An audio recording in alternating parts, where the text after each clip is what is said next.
You are staring at your ceiling at 3 in the morning. Your memory foam mattress is supposed to be a plush cloud, yet your brain feels like a spinning hard drive in a hot room. The blue light of your phone has hijacked your internal clock. You are exhausted, but your nervous system is vibrating with modern anxiety. Now imagine this same restless night minus the drywall and the Wi-Fi. Picture yourself wrapped in a bison hide inside a cold limestone corridor. The only thing between you and a hungry predator is a flickering flame. If your heart just skipped a beat, welcome to ancient human logic. Hit that subscribe button for more therapy for your prehistoric brain. Why is it so hard for us to just close our eyes and drift off? The answer is buried in the ash of a cave in South Africa. It turns out our ancestors were much better at sleeping than we are. Understanding their nocturnal secrets might finally help you get some rest tonight. There is a persistent myth that our ancestors were primitive and dirty. We imagine them curled up like dogs on cold, hard, damp dirt. We think of them shivering and miserable until the sun finally came up. Archaeology tells a much more sophisticated and comfortable story of our past. Ancient humans didn't just lie down wherever they happened to be standing. They were engineers of the most important piece of technology in history. They invented the bed long before they invented the wheel or the plow. In Border Cave, researchers found the oldest known sleeping structure on Earth. It dates back an incredible 200,000 years into our deep past. This wasn't just a pile of random leaves or a heap of trash. It was a carefully constructed, multi-layered system designed for maximum health. The foundation of this ancient bed was a thick layer of fine ash. Imagine the effort required to clean out a massive communal hearth every day. They carried handfuls of white powder to create a perfectly sterile base. This ash wasn't just soft. It served a vital biological purpose for them. It acted as a physical barrier against moisture seeping from the cave floor. It kept the bone-chilling dampness of the stone away from their tired muscles. Think of the last time you felt a draft under your bedroom door. Ancient humans were already solving that problem with clever material science. You aren't just fluffing your pillows because it feels good for your neck. You are instinctively searching for a clean and protected surface to trust. Your brain is still running the secure perimeter protocol from the Border Cave. On top of this ash, they layered thick stalks of broad-leafed grasses. These weren't just any weeds found growing near the entrance of the cave. They selected specific sedges and grasses for their springy and resilient texture.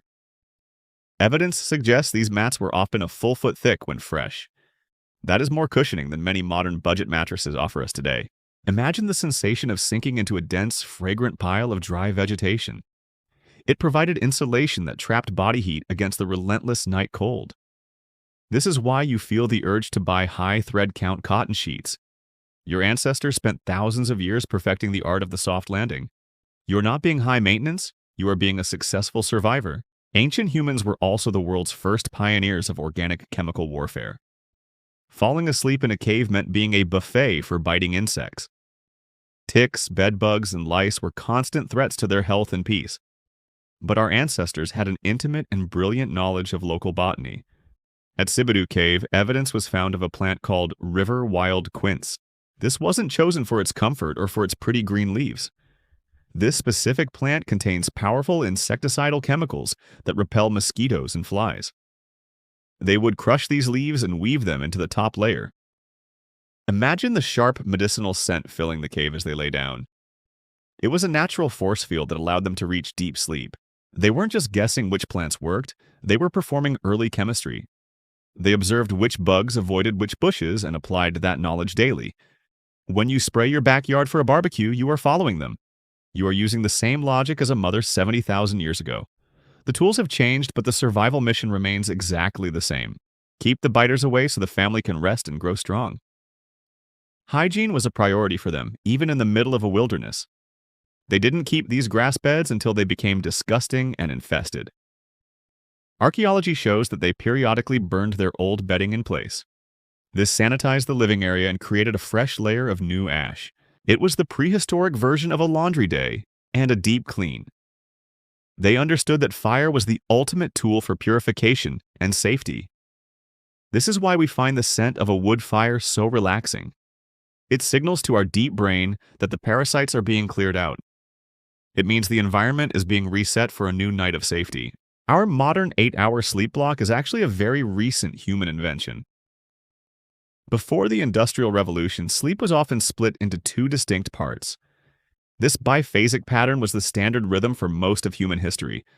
Our ancestors would fall asleep shortly after the sun dipped below the horizon. They would sleep for about 4 hours of deep, restorative rest. Then, in the middle of the night, they would simply wake up. They didn't reach for a phone or worry about why they were awake. This midnight gap lasted for 1 or 2 hours of quiet activity. They would tend to the fire to keep the warmth from fading. They would share quiet stories or plan the next day's hunt together. It was a time for deep social bonding away from the daily grind. If you wake up at 3 a.m., don't panic or check your email. Your body is just remembering the ancient rhythm of the midnight watch. You are not malfunctioning, you are just tuned to an older frequency. This wakefulness served a critical survival function known as the sentinel hypothesis. Research on modern groups like the Hadza shows that tribes rarely sleep together. Because of different internal clocks, someone is almost always naturally awake. Night owls were the elite security guards of the ancient prehistoric world. They watched the shadows while the early birds took the first shift. This staggered sleep schedule ensured that the group was never truly vulnerable. If you struggled to go to bed early, you might be a sentinel. Your ancestors were the ones who stayed up to keep the fire burning. Your late-night energy is a legacy of guarding the tribe against the dark. Temperature regulation was a matter of life or death during the Ice Ages. Ancient humans were masters of thermal engineering with very limited resources. They didn't just huddle in a corner and hope for the best. They used the physics of air and stone to stay warm and alive. One brilliant technique was the creation of what we call cold traps. In their shelters, they would dig walkways lower than their sleeping platforms. Cold air is denser and heavier than warm air, so it naturally sinks. The chill would settle into the trench, leaving the raised beds warmer. It was a thermostat made entirely out of dirt, gravity, and logic. This is why we love the feeling of being in a high bed. Your brain knows that the ground is where the cold and danger live. They also understood how to position their homes for maximum solar gain. Many caves were chosen because they faced the setting sun in the west. The stone walls would soak up the afternoon heat like a battery. Then they would slowly release that warmth into the cave during the night. It was a primitive but highly effective form of central stone heating. Fire was placed at the mouth of the cave to act as a shield. It created a curtain of light that predators were afraid to cross through. It also drew a draft that pulled smoke out while keeping heat inside. Communal sleeping was the ultimate defense against the freezing midnight air. Families and kin groups would huddle together in tight, warm circles. Shared body heat was the most precious resource they had in the wild. This is why we still feel a deep need for physical closeness. You aren't just being clingy when you want to cuddle your partner. You are instinctively trying to stay alive in a world without electric blankets. Animal hides were the finishing touch on their sophisticated sleep systems. They used furs as both bottom sheets and heavy top blankets for insulation. Flipping the fur side up provided the most warmth against the skin. These hides were treated with care and passed down through the generations. They were symbols of status, warmth, and the strength of the hunters. Security was the most difficult challenge for any sleeping human in nature. Falling asleep is an act of total vulnerability in a world of predators. To manage this risk, they developed strict rules for their living spaces. Waste management was kept far away from where the family slept. They never butchered animals near their bedding to avoid attracting scavengers. The scent of blood was a beacon for lions and giant hyenas. By keeping a clean camp, they lowered the chances of a night attack. They were the first people to understand the importance of a clean room.